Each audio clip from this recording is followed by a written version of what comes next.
கரூர் மாவட்டம் பள்ளப்பட்டியில் பள்ளிக்கு நடந்து சென்ற சிறுவனை நாய் கடித்து குதறிய சிசிடிவி காட்சி வெளியாகி பெற்றோர் மத்தியில் அதிர்ச்சியை ஏற்படுத்தியுள்ளது. அந்த காட்சிகளை தற்போது பார்க்கலாம்.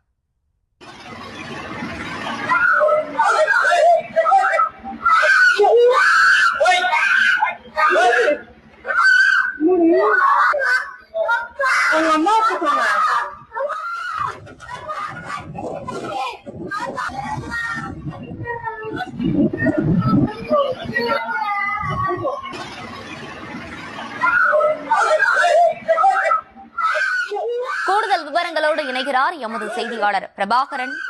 வணக்கம், விவரங்களை வழங்கலாம். வணக்கம் மேடம். கரூர் மாவட்டம் அரவக்குறிச்சி சட்டமன்ற தொகுதிக்குட்பட்ட பள்ளப்பட்டி பகுதியில் ஏராளமான நாய்கள், சாலையில் செல்லும் வாகன ஓட்டிகள் மற்றும் குழந்தைகள், ஆடு, மாடுகள் பொதுமக்களை துரத்தி கடித்து வருவதாக அப்பகுதி பொதுமக்கள் நகராட்சி நிர்வாகத்திடம் மற்றும் அரசு அதிகாரிகளிடம் பலமுறை புகார் அளித்தும் எந்த நடவடிக்கையும் எடுக்கப்படவில்லை என கூறப்படுகிறது. இந்த நிலையில் பள்ளப்பட்டி நகராட்சிக்குட்பட்ட செல்லும் மிரான் பகுதியைச் சேர்ந்த தமிழ் அன்சாரி என்ற சிறுவன் இன்று காலை பள்ளிக்கு நடந்து சென்று கொண்டிருந்தார். அப்பொழுது வெறிநாய் ஒன்று சிறுவனை துரத்தி கடித்துள்ளது.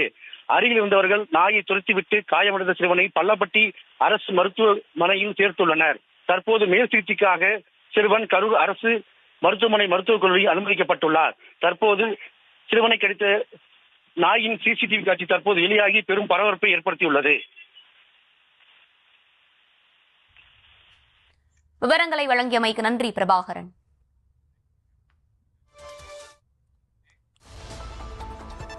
செய்திகளை தொடர்ந்து பார்க்கலாம் ஒரு சிறிய இடைவேளைக்கு பிறகு.